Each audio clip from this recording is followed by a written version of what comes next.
අද මම ඔයගොල්ලන්ට අරන් ආවේ මගේ තවත් එක දවසක දවල්ට හදපු විශේෂ මාළුවක්. ඉතින් මේක ඔයගොල්ලන් දන්නවා මගේ මෙන්න මේ වීඩියෝ එක බලුවා. මේ වීඩියෝ එකේ මම කියලා දුන්නා මුං ඇට වලින් විදි කීපයකටම හදාන්න පුළුවන් කෑම.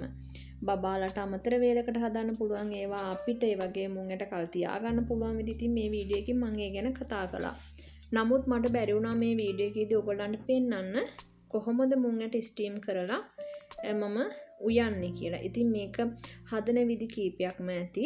නමුත් මම හදන විදිහට මගේ රසට ඕගොල්ලන්ට අද මම හදන විදිහ කියනවා. ඕගොල්ලන්ට පුළුවන් අවශ්‍යයට තමන්ගේ රසට වෙනස් කරලා උයා ගන්න.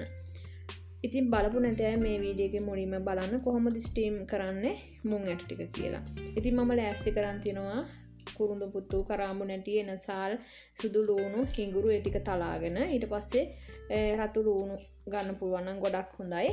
ලුණු කරපිංචි ඒ වගේ මුලින්ම තෙල් ටිකක් ලිපේ තියලා ඒකට අබ ඇට ටිකක් එකතු කරනවා.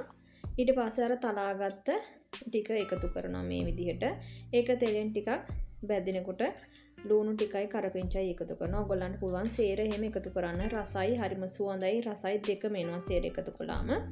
ඊට පස්සේ මම උළු හාල් ටිකක් එකතු කරනවා. ඊට පස්සේ 3-5 වැඩිපුර එකතු කරනවා. මම ගෙදර හදන 3-5 එක නිසා මේක හරිම රසයි.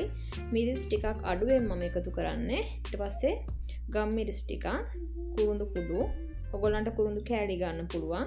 රස අනුව ලුණු, කහ කුඩු.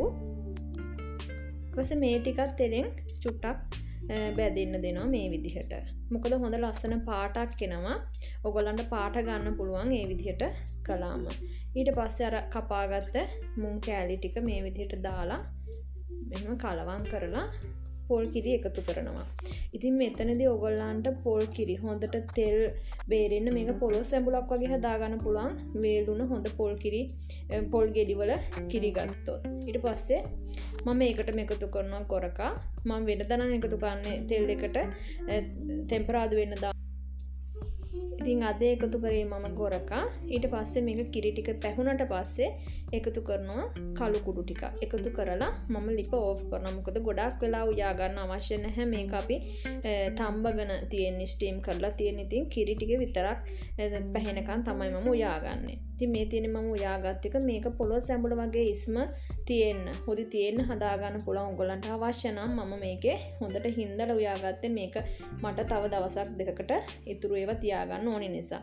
ඉතින් මේ විදිහට උයාගෙන මම එක දවසක දවල් කෑම වේල මෙන්න මේ විදිහට තමයි ලෑස්ති උනේ. ඉතින් හරිම ලේසි මැල්ලුමක් විතරයි මම හදාගත්තේ. හරිම රසයි. ඔයගොල්ලන්ට පුළුවන් මේ මාළුව හදලා බලන්න.